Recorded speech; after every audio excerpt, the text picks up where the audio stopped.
panel.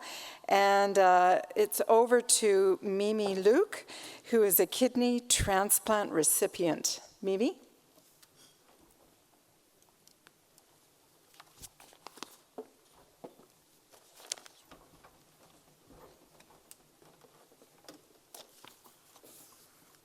Hi, everyone.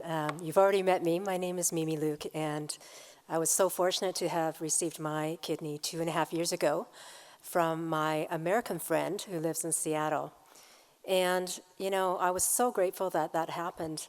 But before that happened, I remember so clearly that day when my kidney doctor called me into his office in April of 2012 and said, Mimi, your kidney functions are now at 18%.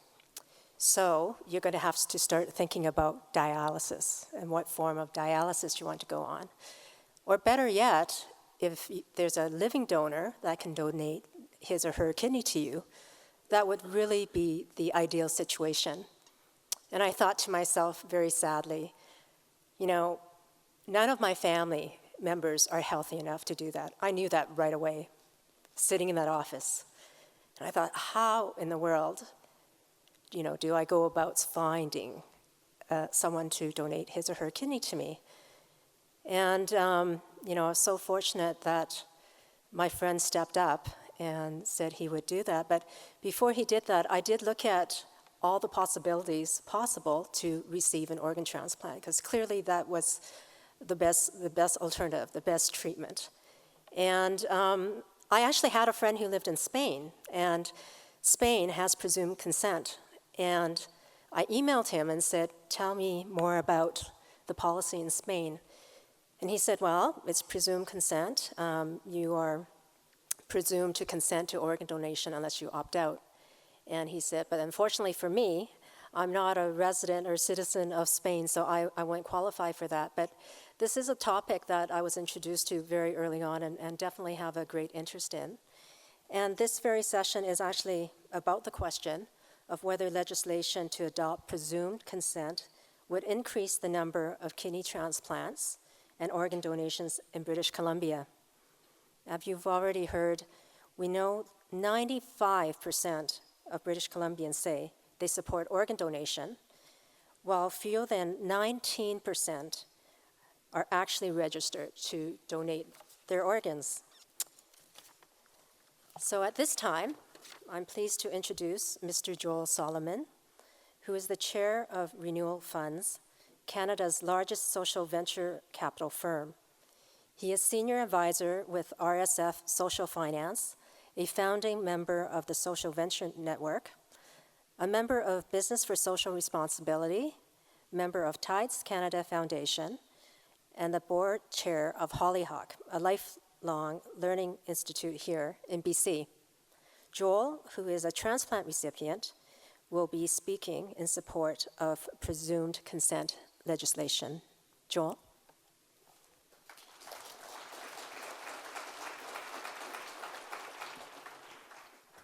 Thank you. Well, you can tell that I'm busy. I've waited some time to have the opportunity to be able to give back in this way, and I'm really pleased and honored to be able to be here today. Two of my heroes were just on stage because I've been lucky in many ways, one of which was the St. Paul's Clinic and Dr. Levin and Dr. Landsberg, and the pioneering work that I believe, I understand correctly, Dr. Levin did in helping persuade the province of a good business model around prevention and then transplantation. And I didn't quite realize that I could add how proud I am to be contributing so well to the tax system by costing less every year that I'm alive. So I really like that bonus also. So 2 more reasons I was lucky. You might tell from my accent that I'm an American immigrant, and I got to come to the Canadian healthcare system a number of years ago. And I could go into that, but I'll just say we are incredibly fortunate here. Protect the Canadian healthcare system and keep making it better.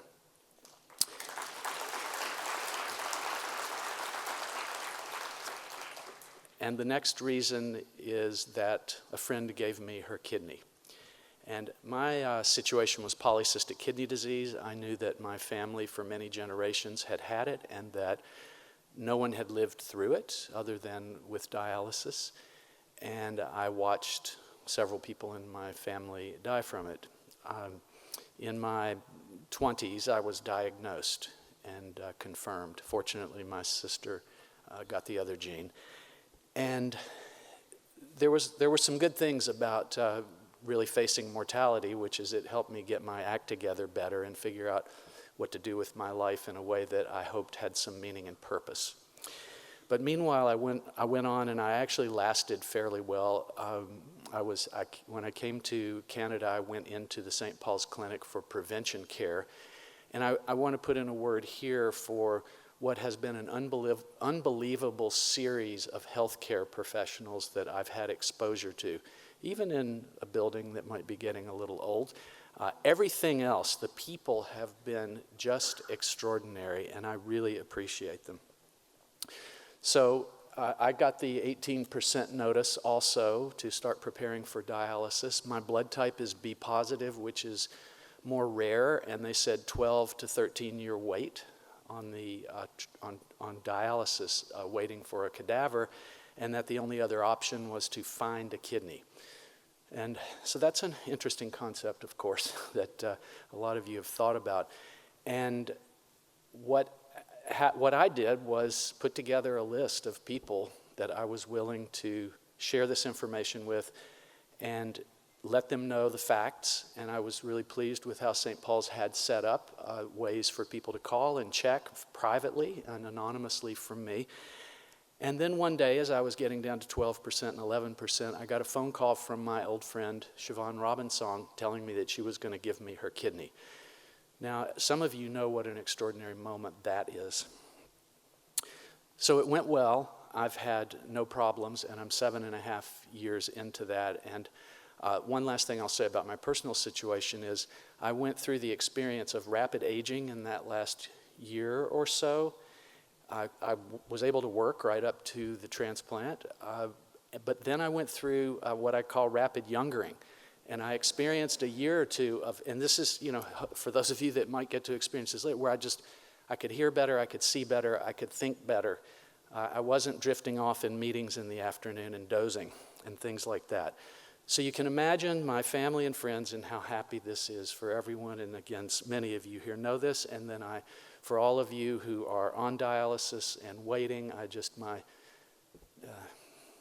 huge feelings and support for you, and I hope that things work well and that we get more transplants. Now, I'm here to speak on behalf of Presumed Consent. As I became aware of how the situation worked and talked to my friends who all told me they had signed their driver's license and therefore were giving their organs, and I found out that that had been changed and that they're not, and that that's part of what the problem is, and I began to question, why is this something that everyone's not required at least to know about and have the form put in front of you or something. And over the years, I've learned more about what can happen. And the countries, the number of countries in Europe and elsewhere that have gone to presumed consent, and how proud those nations are about the percentage of donations of organs that happen. Now, I feel very strongly about people's right to choose not to participate for whatever kinds of belief systems that they may have. That's fine. But the fact that it's just like people don't vote. There's so many people that just don't know the information, and no one gets it in front of them. And they think it's good to donate, and we've heard all those facts today very well. So I think the solution is presumed consent with very clear methods for how to give people a chance to opt out if they want to opt out. I also want to say that I'm not sure about what I can still donate, but I'm signed on, but whatever parts of me can still be used, I'm going to really be happy about that. But what I do know is that we need a better system. We need to be a modern, compassionate nation that makes the assumption that the opportunity to pass on useful parts of our bodies after we die that can keep other people alive or give them back their sight and all the many things that can be done, that this should be an opportunity that is extended to more people. I am beginning to learn more, and you heard that Renewal Funds is an investment business that I helped found. And we invest in healthy food and green technologies. Part of that came from my facing mortality and thinking about what mattered in my life. And I came from a business family, and I thought I could make that something that could possibly be a force for good in the world. So I think a lot about these things. And I also think about taxes and public goods and the commons. And my second word for the Canadian healthcare system, it is torment for my American friends to hear about how I've gone through 17 years of this circumstance and never talked about money or insurance. They spend their lives dealing with insurance. Now, that's not the point today. However, in light of Canada's progressive nature about public health, I think that it is incumbent upon us to be a leader and to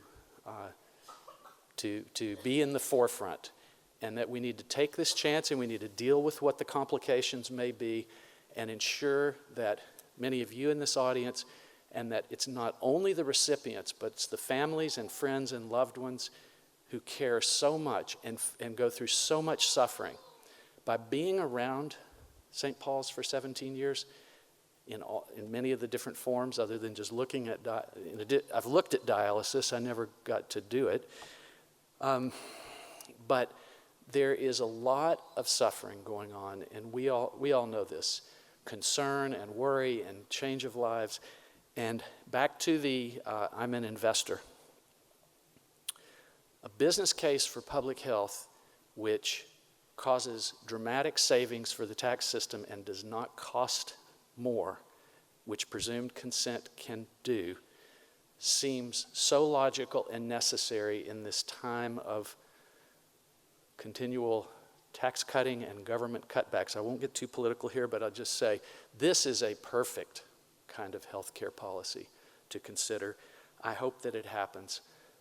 I want to say that underneath this is about love and solutions.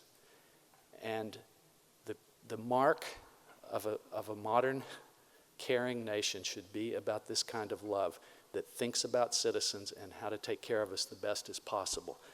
I want to thank Dr. Levin, Dr. Landsberg, Dr. Gourlay, my surgeon, Dr. Gill, who helps co-head the clinic, and all of the people at St. Paul's. I am always thrilled to go there and see you all, and I thank you so much for your work and your commitments and the opportunity to speak on behalf of Presumed Consent today.